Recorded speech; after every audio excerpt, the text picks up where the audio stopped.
چھوٹے اسیر تو بدلا ہوا زمانہ تھا۔ پچھلے 2 سال سے سوچ رہا تھا کہ روزانہ کی بنیاد پر ہر روز کی تفصیل قلم بند کروں گا، لیکن یہ ممکن نہ ہو سکا، اور آج سے اپنی یادداشت کے بل بوتے پر قلم اٹھا رہا ہوں، اور جو چیدہ چیدہ یاد رہ گیا ہے وہ لکھنے کی کوشش کروں گا۔ میری پیدائش 20 اپریل سن 1951 کی ہے۔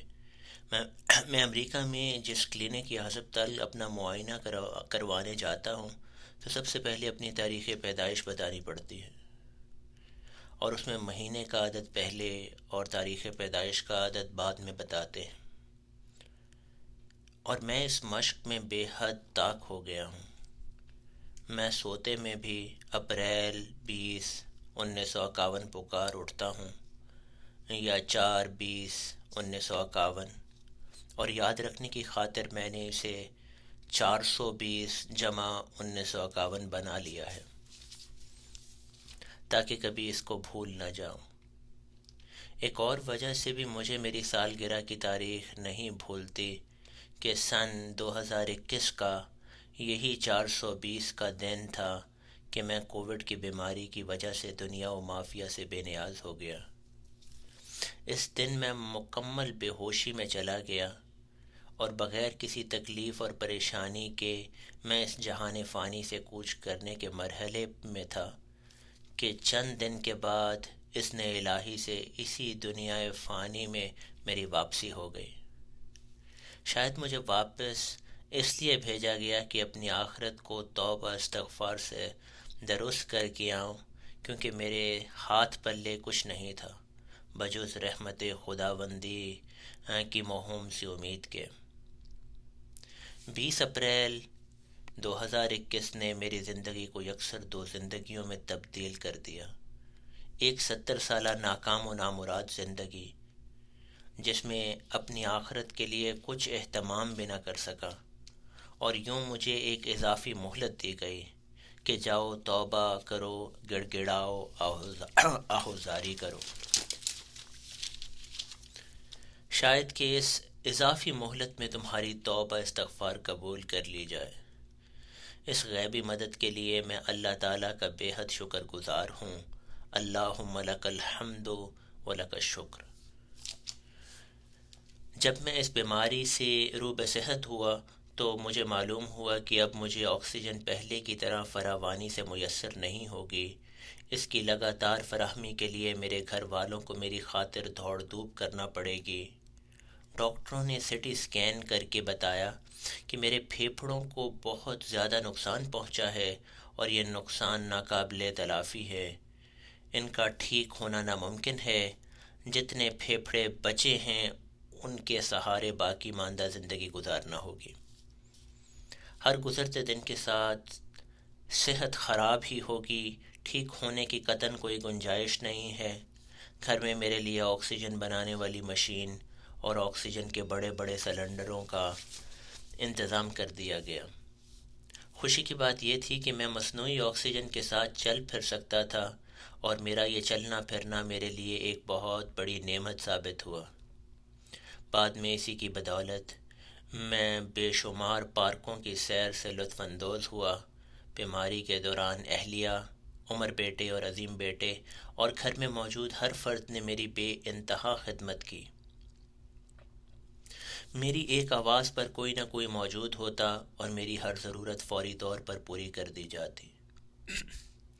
اس دوران احمد بیٹا امریکہ میں تھا، اور روز اس کا فون آ جاتا کہ میں اپنا جاب چھوڑ کر گھر آ جانا چاہتا ہوں۔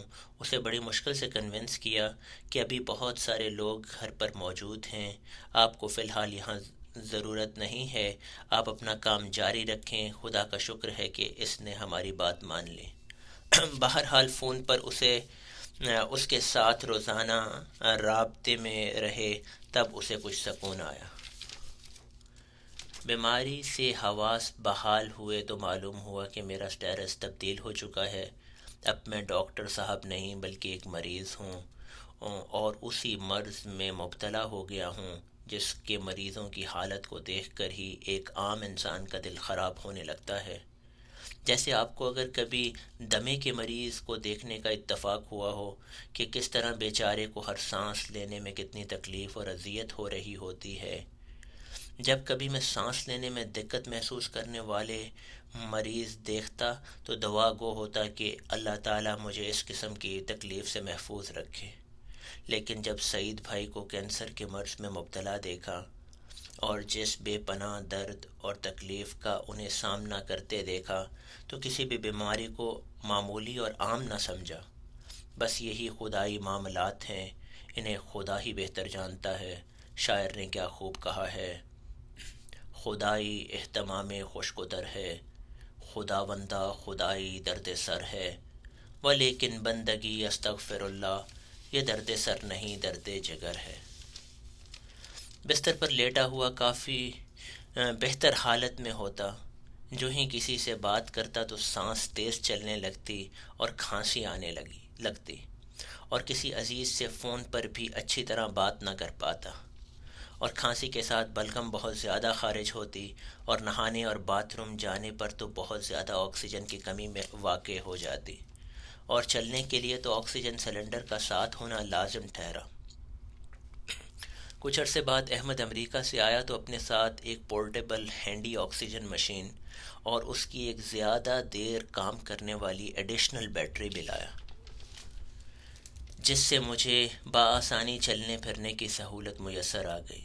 عظیم نے اس مشین کے لیے ایک انتہائی ہلکی ٹرالی منگوا دی، جو دیکھنے میں بھی بہت خوبصورت تھی اور استعمال میں انتہائی آسان۔ میں جہاں کہیں جاتا تو لوگ پوچھتے کہ آپ نے یہ ٹرالی کہاں سے منگوائی ہے، ہمیں منگوانے کے لیے ایڈریس دیں۔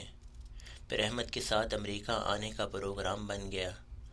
احمد نے میرے لیے بزنس کلاس کروا رکھی تھی اور اپنے لیے اکانومی کلاس کا ٹکٹ لیا، اور وہ بار بار آ کر میرا حال دریافت کرتا۔